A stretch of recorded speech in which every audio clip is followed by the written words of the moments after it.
Okay, in this video we're going to have a look at The Farmer's Bride, written by Charlotte Mew. To start off with then, this poem is written from the perspective of a persona.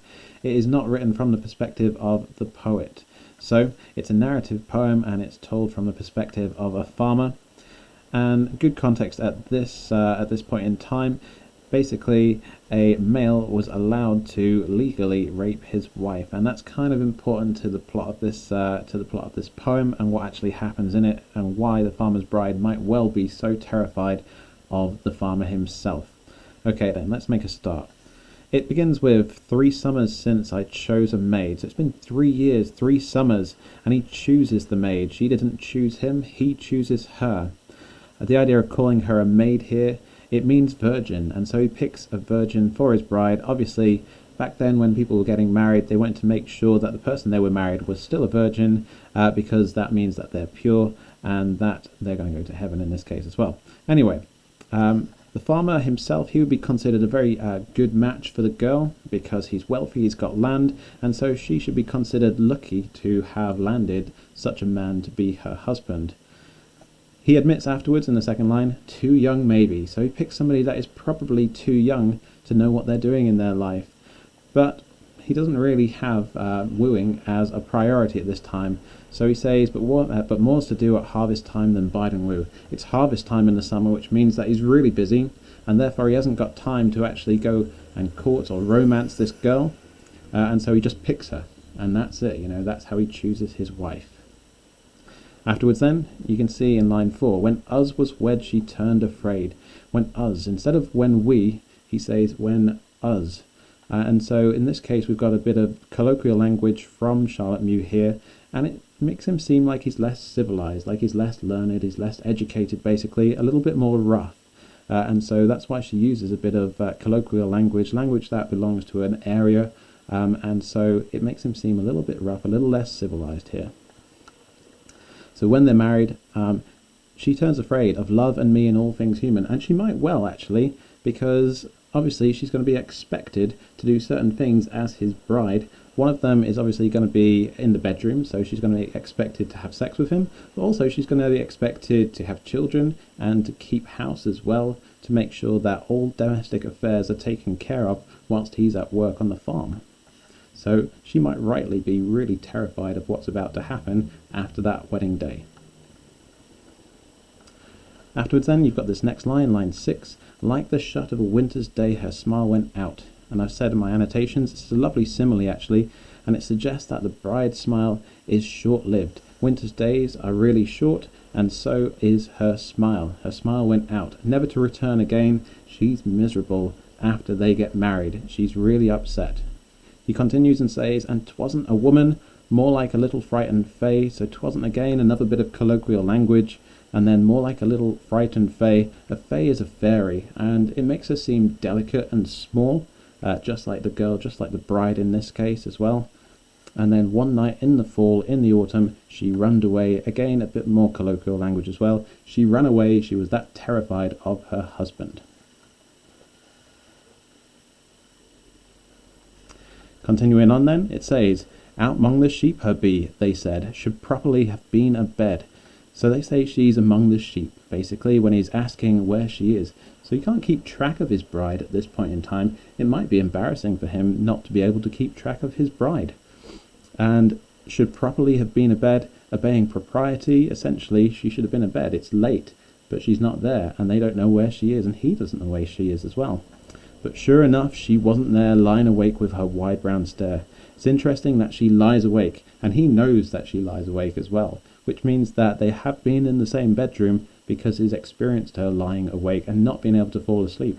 But it also reveals to us that actually she's terrified, and because she's lying awake, it probably suggests that she's terrified because of his sexual expectations, that he actually expects to sleep with her, and that's why she can't get any sleep whilst in bed.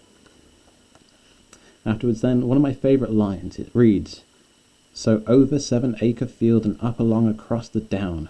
And you've got 5 different directions here, so you've got over, you've got up, along, across, and down as well, which is lots of different directions that the wife is actually running in, which suggests that it's chaotic. She doesn't really know where she's going. She's just trying to get anywhere away from the husband, the persona, the person that is speaking this narrative poem. Afterwards then, in line 15, you've got this line, we chased her flying like a hare. It's a lovely simile, flying like a hare. Hares are really, really fast, very, very quick animals, and so she is obviously going at quite a pace when she's running away from her husband here. And then you've got this word flying as well. Flying also tells us that she's moving really fast, that her feet are barely touching the ground when she's running, basically. She's going that fast. Afterwards, all in a shiver and a scare, we caught her. And that word caught as well, that verb choice here, it's almost as if she's done something wrong, and back then she would have done something wrong. She would have been seen as a bit odd, a bit unusual to be running away from such a good husband, a farmer, a very wealthy person in the community, and so they caught her. They fetched her home at last and turned the key upon her fast. And if something is fast, it doesn't mean like it's moving very fast, it means that it's stuck fast is a good expression. And so they caught her and they turned the key upon her, almost as if she's some kind of criminal. And then there's a kind of finality about this word fast at the end, followed by this full stop as well. It's almost as if she will never get away from him and this life that she has fallen into.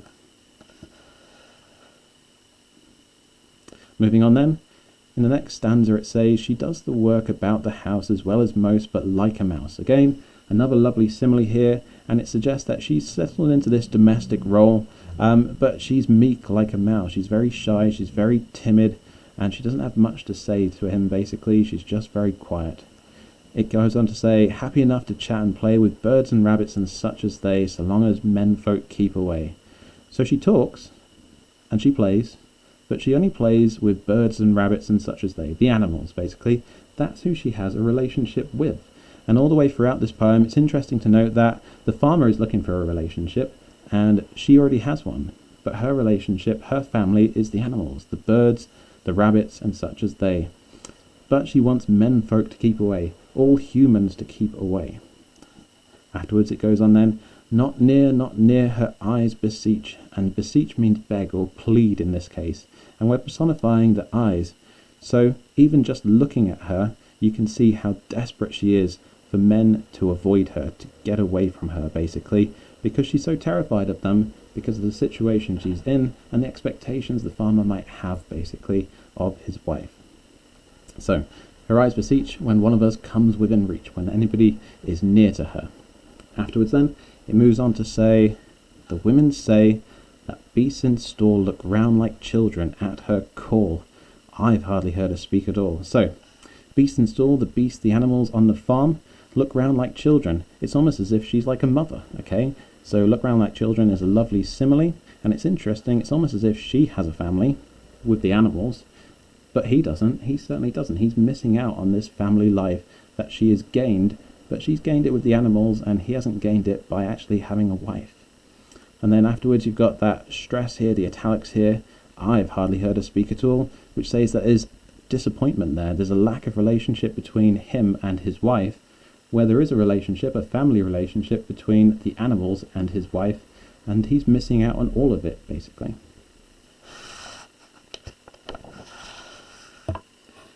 Moving on a little bit further then. It carries on and it says, and you've got a very short stanza here, it's only 4 lines, and that's significant.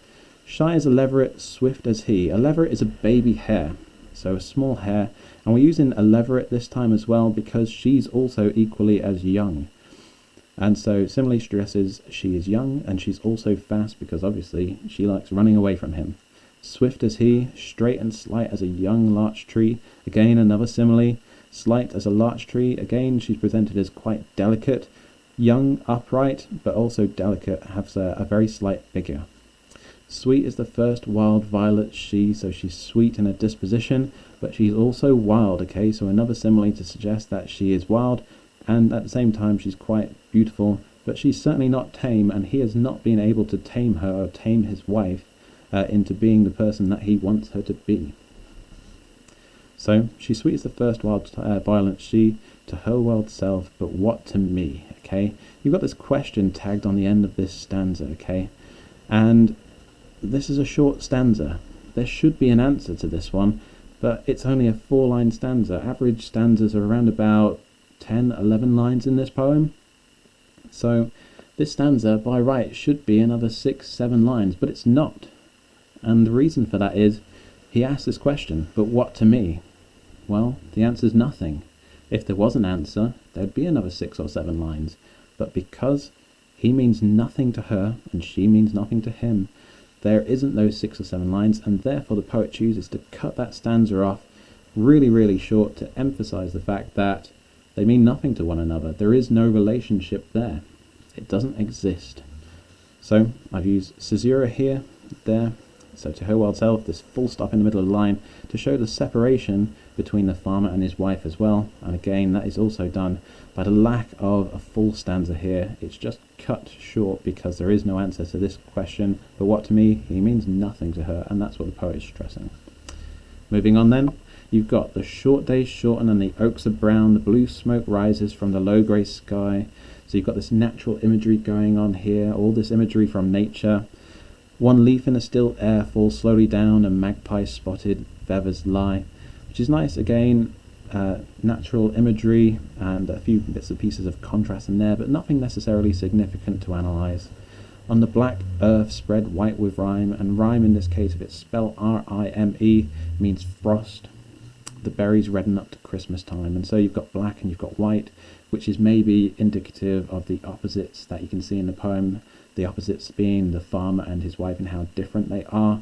Then you've got the berries redden up to Christmas time, so they're getting riper, and it's almost this kind of imagery of something getting fuller, maybe a bit of imagery of pregnancy, and then that's also hinted into the next part. What's Christmas time without there be some other in the house than we?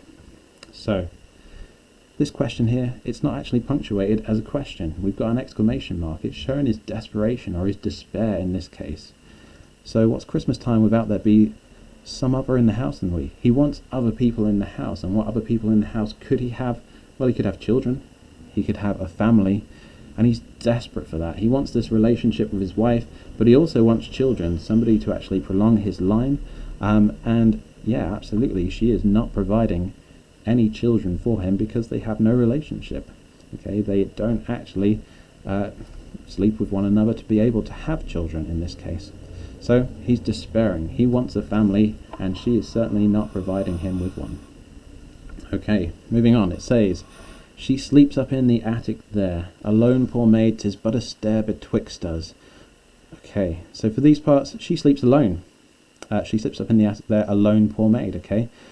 He allows her to sleep alone. He doesn't force himself on her, okay? We've said at the start of this poem that actually it's his legal right to rape his wife, but he doesn't do it. And he even calls her a maid again. She is still a virgin, despite the fact that their marriage has been going on for 3 years. So we might actually get a little bit of sympathy for the farmer here, the fact that he has not forced his wife into having sex with him at this point. She's actually sleeping alone, and even in a different room, not even in the same bed anymore. So, alone poor maid, 'tis but a stair betwixt us. He says it's only a stair between them. There's only a small amount of distance between them. The physical distance is absolutely tiny. It's just a stair. However, I like this quotation because actually, despite the fact that the physical distance is tiny, the emotional distance is enormous. Okay, and that they don't have any feelings for one another is really poignant at this point in the text as well. We can really feel it. Afterwards then it says, oh my God, the down, the soft young down of her, the brown of her, her eyes, her hair. Okay, so these are the physical attributes of the farmer's bride that he actually admires and finds beautiful. This is the reason why he picked her. So the soft young down of her, he's talking about her hair, he's talking about her eyes as well, and the brown of her basically. So he finds her very pretty, very alluring, and then you've got this exclamatory and the repetition, her eyes, her hair, because he wants to hold her, he wants to actually be with her, and so repetition and exclamatory sentences is used to show that the persona is despairing basically. He has a lot of physical attraction to her, but again they have no physical relationship, and that's why he's despairing in this final stanza.